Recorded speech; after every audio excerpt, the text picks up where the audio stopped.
misstatement that the committee has gone through living heck. The opposite is in fact true. It's been very difficult for me to get correct information. In fact, I never got correct information. I got told falsities from both Melissa and Alex, the president on each side of the ocean in charge of the exchange. I have all the emails to document everything that was said. I complied with every single deadline. Every single one, no matter who gave it to me. And deadlines were made by you, Kathy, as early as in January. They were made by Melissa a couple of times. Alex set some deadlines, and so did Jocelyn. And as a matter of fact, there's nothing in the committee rules that state who is supposed to set deadlines. And on a couple of occasions, Melissa, one particular time, Melissa set a deadline by herself. I have a problem understanding how when there's a committee assigned to do things like set guidelines and rules for things, how is it that one individual can do such a thing? There was either something happening with behind the scenes of emails and so on being passed, or else some decisions were made by one individual, and I don't know that that's correct policy as how a city committee is supposed to operate. I'm disappointed in the fact that this city, having had this program since 1987, has not had the forethought. In fact, as a matter of fact, because doctors have participated in this a number of times, my own doctor, for instance, I'm shocked that no one has seriously considered providing for and made reasonable accommodations for anyone who's disabled, whether it's myself or another individual. I would never want another person to experience what I have experienced with this. It's really disappointing how this committee has performed on behalf of myself, a disabled person. That's all I would like to say. Then Robin, why do you want to go? You know, if somebody put me through that much, I'd just say, the heck with it, and I would not go. Well, why? Can I answer your question? Go ahead. Because I'm part French, because I would like seriously to develop friendships with people of my same heritage. I have a sincere interest in this connection. I was terribly disappointed. It angered me tremendously that this city would have the audacity to consider taking down the French flag when we, as a country, illegally invaded another nation.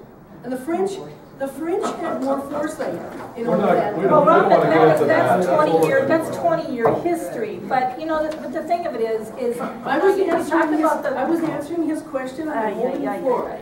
Thank you. No, so that's the answer. And because this is an opportunity afforded everyone who has a sincere interest in this area, even someone who is despised for her pro-peace and democratic inclusive ideas. Well, and I gotta say I gotta say that the whole disability issue has not been a committee issue. This has been, you're going to France. The French people, it's a disability issue over there. It has nothing to do with the committee. We have laws here, Kathy. But it has nothing to do with France, though. But there are city revenues. This is a city program. And I am also protected, as is any disabled person, under international human rights law. But nobody said you can't go. They also have a disability act in their country that they have to abide by. And I want to make sure that that committee is actually abiding by that. I don't even have firsthand information yet to this date that I was told was reasonable accommodations by Dan Vogt and Melissa in the meeting we had. I still have not had that meeting. How could I possibly, when I don't speak French, how could I possibly figure out what is realistic, what are they expected to accommodate for their guests as well as their residents? Because I'm going to guess that the French have something in place that protects a person traveling to their city that's disabled. Sandy, you want to speak? You know, I'd like to just say a couple things, and I think it's fine if Robin goes along.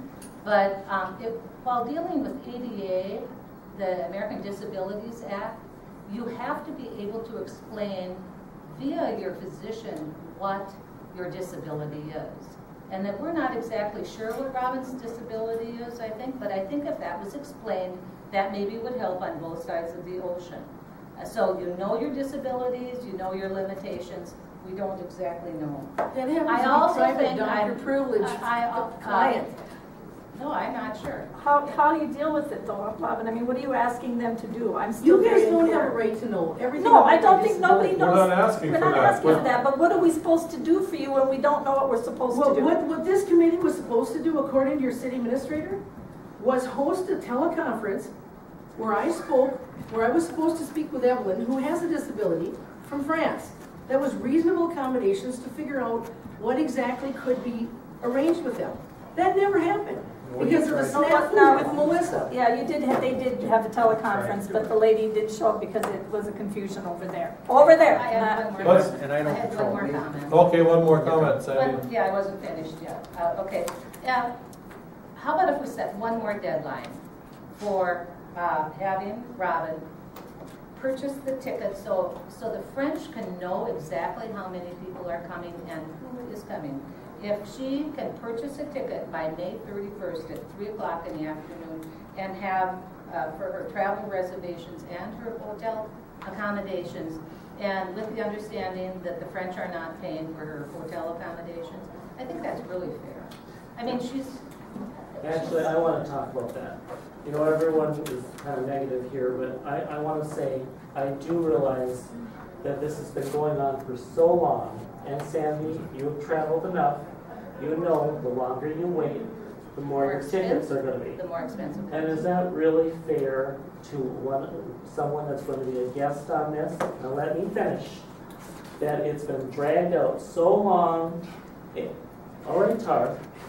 It's been dragged out so long that a person's ticket is maybe 4 times what you paid. I'm sorry, I think that is wrong, and I wish everybody could go who wants to go, but I think that was wrong. And you can squirm all you want, but it's the truth. Well, I just don't I think understand why the we ticket did wasn't bought in this enough. January. I think that if she wants to go to France, so be it, let her go. Yeah. And that's her problem. Yes. I'm Alan Doucette. I live at Pine Grove Manor. I got 3 issues about Lions Park over there. This is not related to this issue. We had the open forum beforehand, Alan. Oh, So we gotta okay. go on with other stuff now. Oh. This is not to do with Lions Park. Could be other constituent. When was that at? At 6 o'clock when we started. Oh, sorry. Well, then I'll have to come back Yeah, again. yeah, next time. Okay, thank you.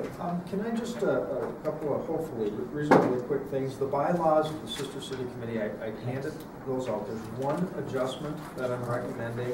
It's on the first page and it says number 5. It says the committee shall consist of 9 voting members, staggered 3-year terms. It says originally who would be appointed by the city council. That is incorrect. It would be appointed by the mayor and confirmed by a majority vote of the city council. That's your standard. And that members are considered, they're not considered employees, they're considered volunteers. And as such, their numbers would be considered private data under the Data Practices Act. I think a relatively minor change, I hope, and I would recommend you. Was Sister City Committee, that was always the city committee when it first started? Yes.